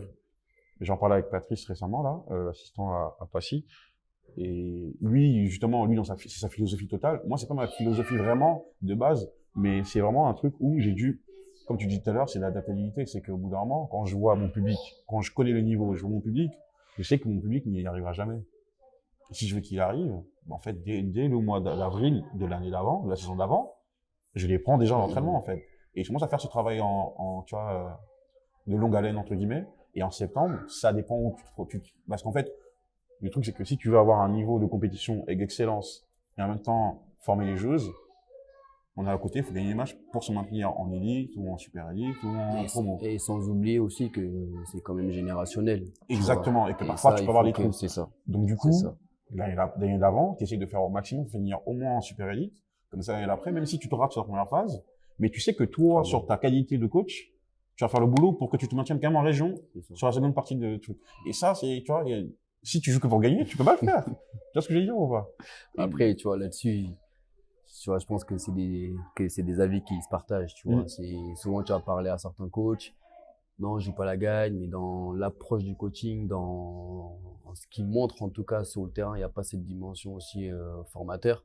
Tu vois, donc c'est compliqué. Tu vas tomber sur des coachs 100% formateurs qui n'ont pas aussi cette dimension-là à pouvoir faire, tu vois, à pouvoir gagner. Et il faut trouver l'entre-deux. Tu vois, faut trouver l'entre-deux, faut trouver cette justesse. Faut nuancer tout ce qu'on fait. fait. On ne peut pas être dans un truc ou dans un autre. Il faut nuancer, il faut trouver un juste milieu pour, entre guillemets, comme on dit, c'est se faire tout le monde et tout. Et c'est vrai que c'est très complexe et tout ça. Mais du coup, on revient sur le sujet du paradoxe dans le sport et tout. Mais d'ailleurs, toi, tu as fait du foot. Moi, j'ai fait du foot. C'est encore pire qu'au basket, au fait. Ah, il y a de la compétition. Ah, mais, non, mais moi, j'ai fait du foot, c'est encore pire. Mais au basket, pour moi, limite, c'est rien. Non, mais quand je suis venu au basket, les gens me disaient, oh, ça n'a rien à voir. Non, on est dans un gymnase, on est, ça va, ça va. Ça n'a rien à voir, déjà, rien qu'aux détections, mais après, il faut dire aussi qu'on est dans un pays où, tu vois, forcément, le foot est plus respecté que le basket. Un sport très populaire. C'est ça, donc aussi, il faut prendre en compte. Je pense que si on avait été aux États-Unis, le foot et le basket aux États-Unis. Ah, c'est sûr que tu as plus de chances de percer aux États-Unis. C'est ça. Donc voilà, mais après, il y a cette dimension-là, tu vois, et là où je mettrais l'alerte, tu vois, pour les joueurs, c'est qu'à partir du moment où forcément tu veux réussir, c'est que mais tu vas faire face à beaucoup de choses. Tu vois, d'où justement encore une fois le paradoxe, c'est-à-dire que tu peux être bon, tu peux être aussi bon que n'importe qui à tout moment, ou du moins, tu vois, moi c'est l'interprétation personnelle que j'ai eu à faire, tu vois, c'est le bon joueur, ou du moins la personne qui réussit, ou du moins qui est en phase de réussir, en général, il montre toujours 2-3 petits critères, tu vois, ça sera toujours le joueur qui sera conformiste, tu vois. Bon, ça sera toujours le joueur qui fait un peu la solitude. Pourquoi? Parce qu'il va passer des heures à l'entraînement, il va passer des heures à se développer, des heures à vouloir être coaché ou à aller en match. Donc forcément, et il y a aussi cette partie-là de la vie sociale qui sera attente, tu vois, parce que tu seras tellement déterminé à vouloir réussir que forcément, il y a des choses que tu vas pas forcément, tu vois, pas vouloir, mais tu vas pas pouvoir faire, tu vois. Et ça, c'est les 3 éléments auxquels, tu vois, je pense qu'on a tous fait face à un moment, tu vois, lorsqu'on a voulu même se fixer un objectif de perte de poids, un objectif de réussite, que ce soit même au travail, tu vois, genre, en gros, je veux vraiment décrocher ma prime, je veux vraiment jouer à ce niveau-là. et je fais face à une situation à laquelle ma vie personnelle, ma vie de famille, ma vie de truc, mais voilà, quoi, mais je vis plus trop avec les autres, tu vois. Je suis un peu dans mon T'es monde, je obligé suis d'être un en peu dans retrait, mon en fait. truc, c'est ça. En fait, ça nous rend, entre guillemets, parfois limite solitaire C'est sur ça. certains. C'est ça. En fait, au-delà même de l'aspect du sport de très haut niveau et tout, Mhm. c'est même d'un point de vue projet personnel. Moi, je pense que tu Mhm. es bien passé pour en témoigner. Quand tu as besoin d'atteindre certains objectifs, tu es obligé de prendre du recul sur la vie de tous les jours, Ouais, sur l'environnement. sur l'environnement, pour te concentrer au maximum. C'est-à-dire que Mhm. donner le maximum que tu puisses. Et comme ça, on est dans ce que tu as dit tout à l'heure, où en fait, tu vas au bout des choses C'est après. ça. Comme ça, au moins, tu n'auras pas de regrets. Tu vas pas dire, ouais, mais j'aurais dû faire à 100%, j'ai fait qu'à 25%. C'est Et ça. du coup, C'est ça. je pense que ça rejoint totalement ce que tu disais sur, pareil, le paradoxe du sport de haut niveau. C'est que, ouais, il y a peut-être beaucoup de candidats, mais c'est pas tous les candidats qui Qui vont mesurent y la arriver. chose. Mhm. Qui, en fait, au-delà même d'avoir la chance d'être pris ou quoi que ce soit, il n'y en a pas beaucoup qui savent qu'est-ce que ça coûte vraiment, réellement. Parce qu'en fait, comme ils disent, enfin, les Américains ils disent whatever it takes, c'est en mode peu importe ce que ça va demander, bah, je suis prêt. Et après, malheureusement, forcément, il y a des gens qui donnent tout et qui ont rien. Tu vois, comme on a dit tout à l'heure, la Mhm. chance, et ainsi de suite et tout ça. Mais c'est un sujet super intéressant et je pense on connaît tous dans notre entourage 2-3 athlètes déçus de leur avenir sportif. C'est-à-dire qu'ils avaient beaucoup d'attentes et qui, pour le coup, n'ont pas fait de choix comme toi et moi, on a pu le faire. On s'est dit, bon, là, je regarde, qu'est-ce qui est le plus sécuritaire pour moi? Je vais choisir celui-là, sur ce plan-là, au moins j'ai la stabilité, vas-y, choisis ça. Et Il y en a surtout qui ont vraiment pris le l'accepter. risque. Tu vois, l'accepter, tu vois, accepter que, tu vois, parce qu'il y a même certains joueurs tu vois, qui peuvent réussir, entre parenthèses, mais qui jouent pas, au niveau dans lequel ils espéraient jouer, quoi. Tu vois, moi, je vois beaucoup tu vois, dans mon entourage et même dans mes connaissances, tu vois, je vois beaucoup de joueurs qui jouent là, actuellement, à un niveau, National 2, National 3, Ils sont tu déçus vois. un peu. Non, mais dans leur tête, ils ont encore le niveau pour jouer en Pro B1, tu vois. Ah Et tu te oui. dis, et là, ils sont dans le travail, dans le travail acharné, dans le no days off, tu vois. Ok, Ils ouais, se c'est cool, bousillent. Ils se tu vois, c'est bousillent. cool, mais sauf que tu peux pas faire que ça toute ta vie, tu vois. Donc, à un Non. moment, faut aussi réfléchir, tu commences à prendre de l'âge, faut aussi lever le pied, essayer de voir comment est-ce que tu peux amener Bah, les envisager choses, d'autres comment est-ce que solutions, tu peux, c'est quoi. ça, en fait. Et c'est Tu vois, vrai c'est qu'il y a ça. beaucoup de gens qui ont la tête dans le guidon, qui ont déjà, au-delà du fait de reconnaître leur niveau Mhm. réel, parce que parfois c'est ça en fait la chose, c'est qu'ils n'ont pas une évaluation assez sincère vis-à-vis d'eux-mêmes. Parce qu'au bout d'un moment, si tu joues en N2 pendant 3-4 ans Clairement. et que tu tournes pas, je sais pas moi, à 15 points de moyenne ou 20 points de moyenne, tu peux pas espérer jouer Tu peux pas. en N1 ou en Pro B, tu vois. Enfin, en ayant le même type de Mhm. rôle. Mhm. Mais après, comme Ouais. tu dis, il y a le facteur chance. Ok, mais sauf qu'il y aura combien de joueurs qui auront cette chance-là, il y a 26 ans, de monter de National 3, en National 1, ou de faire de prénat en Pro B, Mm. ou tu vois, ces choses-là. Oui, il y a C'est-à-dire toujours qu'il y des cas a toujours d'exception et des tout cas ça. d'exception, tu vois. Et Mais sauf après, que c'est pas fait pour tout le monde, tu vois. Mais exactement. après, je dis pas non plus qu'il faut baisser les bras, tu vois, ni Il quoi faut que être ce soit, réaliste. mais il faut aussi avoir Faut être cette réaliste. réalité devant soi et Exactement. l'accepter, tu vois. Accepter que, Bah, l'acceptation, c'est quelque chose qui est, enfin, dans le sport, en général, même dans la vie de tous les jours, beaucoup de gens ont du mal c'est le truc le plus dur, en fait, pour l'homme, je pense, Mhm. mais en général à faire. Mhm. Accepter que, bah, là, en fait, t'as pas le niveau. Accepter que là, tu dois te former pour être meilleur. Accepter que peut-être ta communication n'est pas si folle que ça et que tu vois, genre, toi, par exemple, tu l'acceptes que t'es encore dans une marge de progression. T'es Ah ouais, encore clairement. dans une phase d'apprentissage. Clairement. Il y a beaucoup de gens de notre âge, ou même plus âgés, ou même, voilà, qui sont persuadés qu'ils sont déjà arrivés là où ils devaient être. Et que du coup, en étant comme ça, en fait, tu te fermes les portes. Ouais. Et comme on l'a dit, le coaching, bah, le management et tout ça, c'est du partage. C'est-à-dire que moi, en parlant avec toi, j'apprends énormément de choses. En parlant avec un jeune coach de 16 ans, je vais apprendre des choses. Même s'il est jeune, il a qu'à 16 ans. Mhm. En parlant avec un coach à l'ancienne, entre guillemets, où aujourd'hui, bah, les codes, c'est pas forcément les mêmes, bah, je vais aussi apprendre des choses. Mhm. Mais le truc, c'est que, ouais, il y a beaucoup de gens qui se ferment des portes tout seuls en étant un peu têtus là-dessus. Et c'est vrai que le paradoxe du haut niveau, il est très complexe. Même sur les détections, en fait. Tout le temps. Tu Tout le vois. temps, tu peux être le meilleur, mais sauf qu'on va pas te garder, sauf qu'on va pas te garder parce que peut-être que ce jour-là, t'es pas dedans, ou peut-être que ce jour-là, il y a quelqu'un qui a montré un meilleur profil, un meilleur jeu que toi, tu vois. Regarde, tu vois, je vais te donner mon exemple. Je fais de la départ un an, je joue pas l'année suivante, Je fais des détections pour aller à Limoges, à Sannois. C'était à Sannois, c'était l'année où Sannois avait encore le de ses champions de France. Cédric qui coachait, c'était la génération 93 avec Kevin Franceschi et tout, tu vois. Et, et on arrive, il y a plus de 80 jeunes, tu vois, sur la détection, tu vois. Et on me garde dans le groupe final, tu vois. Et on me garde dans le groupe de 10, 12, tu vois, 12. Et on me fait jouer poste 1. Je suis pas poste 1, moi. Déjà qu'on est 80 joueurs, tu as des joueurs de championnat de France qui débarquent de partout, tout ça. Mais j'arrive à quand même faire partie dans le groupe de 12. Tu vois, voilà, j'ai fait quand même mon truc. Déjà, j'ai une situation personnelle. Tu vois, ouais, c'est ça. Et puis on me fait jouer poste 1. Et j'ai pas joué poste 1, tu montes des schémas, des trucs.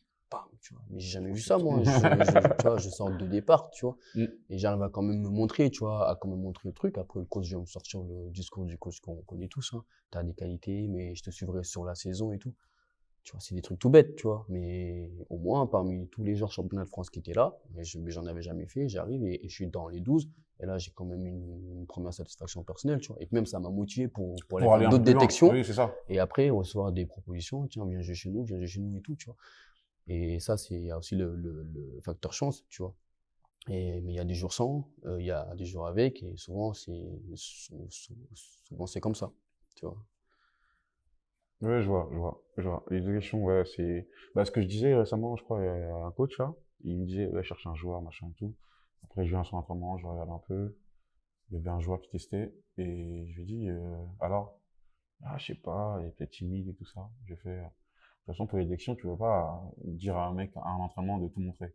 Ça dépend des personnalités, ça dépend de la mentalité, parce que tu parlais beaucoup de la mentale. Ouais. Moi, dans le sport, c'est un truc super primordial où on oublie souvent. Mais il y a des gens, en fait, quand ils se sentent pas à l'aise, ils peuvent pas performer. Et imagine maintenant cette personne-là dans une situation de stress où il est en train de venir quelque part pour montrer sa valeur, alors qu'il a, enfin, il a besoin de se sentir d'abord intégré avant de montrer sa valeur. Et un entraîneur, lors d'une détection, ou du moins, ben, un entraîneur souvent, hein, parce qu'on peut, tu vois, parce qu'on peut rencontrer ça ben, à tout moment, ne prendra pas forcément le temps nécessaire ou le temps qu'il faut, en tout cas, pour essayer mentalement ben, d'amener un joueur dans sa zone, tu vois, dans sa zone, dans son flow, tu vois, là où le joueur sera ben, ben, en pleine capacité de ses moyens pour pouvoir justement performer ben, à un niveau de performance vraiment très, très élevé, tu vois. Et ça, justement, c'est des choses après à voir, tu vois, que ce soit bien en préparation mentale ou même dans l'apprentissage aussi des coachs. Tu vois, moi, je pense que c'est une dimension que c'est une dimension aussi de formation qu'on devrait prendre en compte et qu'on devrait amener, tu vois. C'est bon. Sortir un peu du côté robot, machin, truc. Parce que du coup, on est complètement là-dedans dans le paradoxe de tu veux un joueur de haut niveau, tu l'as potentiellement devant toi, mais tu peux pas détecter parce que tu es dans un truc de robot. C'est ça. Donc, ouais. Ok, très bien. Bah, du coup, on arrive un peu vers la fin et tout. Et généralement, sur la fin, moi, je demande toujours, parce qu'on a tous des visions différentes et tout, aux invités de donner un conseil bah, aux joueurs et ensuite au coach. Après, coach, c'est au pluriel, ça peut être assistant ou coach, selon ton point de vue ou ce qui te paraît plus pertinent. Et aux joueurs, bah, généralement, on est toujours dans ce type-là de l'ascension au niveau, des conseils que tu peux donner à un joueur, par exemple. Et après, derrière, au coach. Le conseil que je me suis donné personnellement, tu vois, c'est ta meilleure leçon et ta dernière erreur. Ok. Tu vois, encore une fois. C'est très philosophique. Hein. Non, mais c'est profond. C'est oui, profond, oui, mais après, il y a des actes derrière. Oui, tu oui, vois. je vois. Moi, je suis d'accord avec ça. Il y a des actes qui se font derrière et ça, tu vois, tu te fixes un objectif, il faut l'atteindre, tu vois, par tous les moyens, que ce soit facile ou difficile. Tu as fait une erreur de parcours, tu vois, ça peut être que ce soit dans le sport, même dans la vie, hein, comme tout un chacun, tu vois, parce qu'on a aussi une vie en dehors du sport. Mais il faut l'accepter déjà. Ok, j'ai fait une erreur, mais maintenant faut pouvoir vite passer à la suite et pouvoir prendre les choses en main, parce que l'objectif est, le truc c'est qu'un objectif est fini que lorsqu'il est atteint. Et si tu l'atteins pas, ou bien si tu vas pas au bout des choses, encore une fois, tu abandonnes, tu vois. Donc voilà. Et après, pour les coachs, ben, on va rester dedans, hein, dans la philosophie. Tac, tac, la plus grande erreur est de pas prendre de décision. Donc voilà, c'est-à-dire qu'on sera amené à faire des choix, qu'elles soient bonnes ou mauvaises. Encore une fois, il faut les accepter, il faut faire avec, mais lorsqu'on prend une décision, en tout cas, il faut la prendre entièrement et il faut aller au bout de ses convictions. Après, bien sûr, voilà, il y a des convictions qu'il faut nuancer, mais en tout cas, il faut toujours prendre des décisions, faut les assumer, il faut les accepter et il faut savoir les expliquer aussi. euh, et, et ça tout en restant soi-même, tu vois. Ok, très bien, parfait. Rien à dire. J'avoue, j'adore la philosophie, donc là, je suis content, je suis servi. Et du coup, d'un point de vue, on va dire, ambition et tout, là, aujourd'hui, tu es coach à Montvalo, région, tu as ton projet Donc, juste rappelle-moi le ouais, nom. self-talk. Self-Talk, je vais pas me tromper. Self-Talk qui est en marche, 5e année, vous êtes bien et tout. Qu'est-ce que tu attends de l'avenir? Qu'est-ce que tu projettes pour l'avenir? Qu'est-ce que tu aimerais faire? Voilà, un peu en termes d'ambition, coaching, perso, sur sur ton projet perso et tout. Enfin, voilà. Mais je suis en plein développement là, de ma structure là. Tu vois, Mhm. les 2 dernières années, je me suis un peu mis en off d'un point de vue professionnel. Tu vois, j'ai arrêté de travailler pour justement m'impliquer à 100% sur le développement de Self-Talk Mhm. et mon développement personnel aussi. Tu vois, voilà, quand recharger les batteries, passer plus de temps en famille Mm. et bosser à 100% sur mon projet parce que jusqu'à présent, je me suis énormément investi sur les projets d'autrui, tu vois, que ce soit dans voilà, quoi, tout ce qui est formation, détection, perfectionnement, scouting, tout ça. Et là, j'ai développé ma structure pour qu'à partir de septembre, que je puisse moi-même en faire mon activité première, tu vois, c'est-à-dire proposer aussi un service, que ce soit pour les clubs, que ce soit un service pour les joueurs, pour des particuliers, de tout type de sport, tu vois. Leur proposer plusieurs services sur l'année, c'est-à-dire le camp que je fais l'été, là, à partir de septembre, je vais le faire sur l'année, tu vois, lors des périodes de vacances. Le suivi que je fais pour les joueurs, en général, lorsqu'on me contacte, en particulier, là, je vais le proposer à tout public.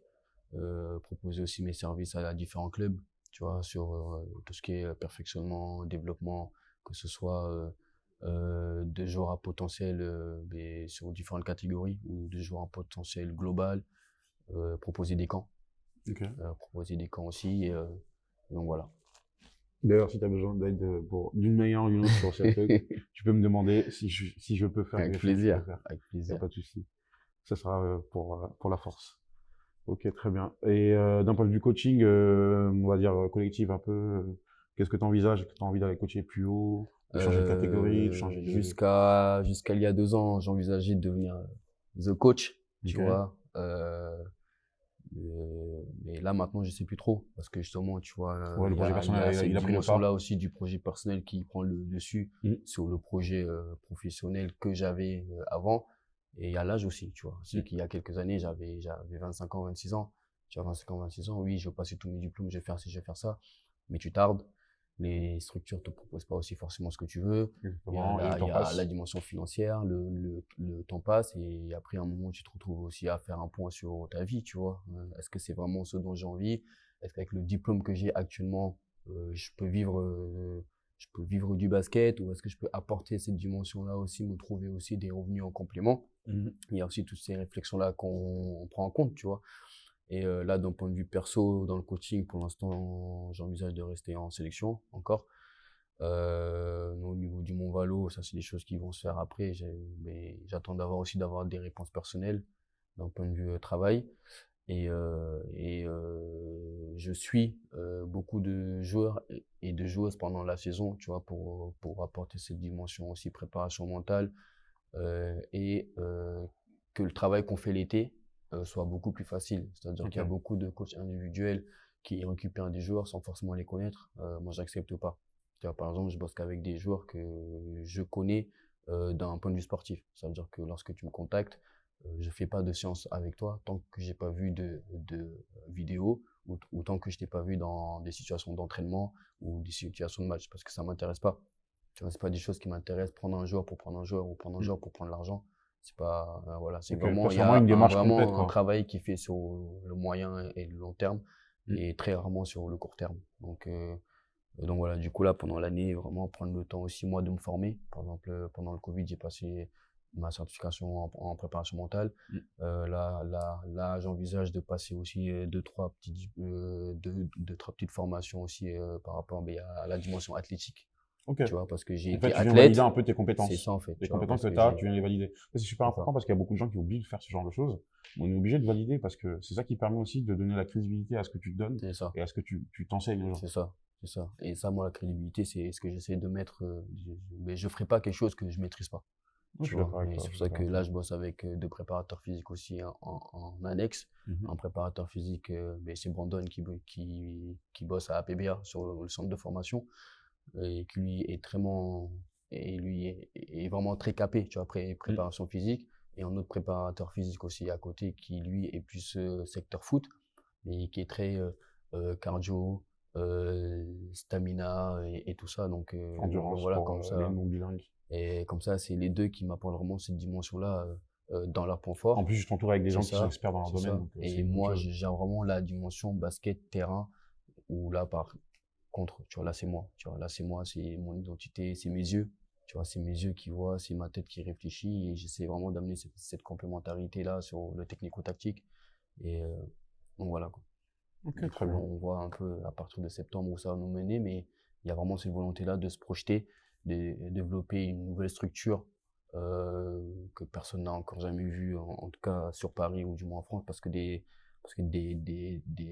coachs individuels, Il y en a un. il y en a partout, Mm. des préparateurs physiques, mais il y Il y en en a a aussi. partout. Mais cette Et dimension-là toi, tu veux. Ouais. d'entrepreneuriat et dans le sport, ça après, je pense pas qu'il y en a encore suffisamment. Donc, je pense qu'il y a des choses qui se mettent en En place tout cas, ça se développe un pas. peu partout, C'est tu vois. pas. Voilà. C'est ça. Mais là, vraiment, amener cette dimension-là et pouvoir rendre les deux complémentaires, ça, c'est ma volonté première. Ça. Ok, c'est tout de même que je te souhaite. En tout cas, on est là si tu as besoin d'aide, de force. En tout cas, on partagera et on n'hésitera pas à faire transmettre si jamais il y a des nouveautés. Avec tout ça. plaisir. Pas de souci, avec plaisir. Bon, en tout cas, merci beaucoup d'avoir pris du temps. Merci à toi. On a parlé un tout petit peu. C'était cool. Bah, peut-être à la prochaine fois. Hein. À En bientôt. vrai, pour de nouvelles aventures. Et merci de nous suivre. Merci de vous abonner. Ça coûte rien, en vrai. C'est juste pour la passion. Et du coup, à bientôt. À bientôt. Envoyez-nous ça.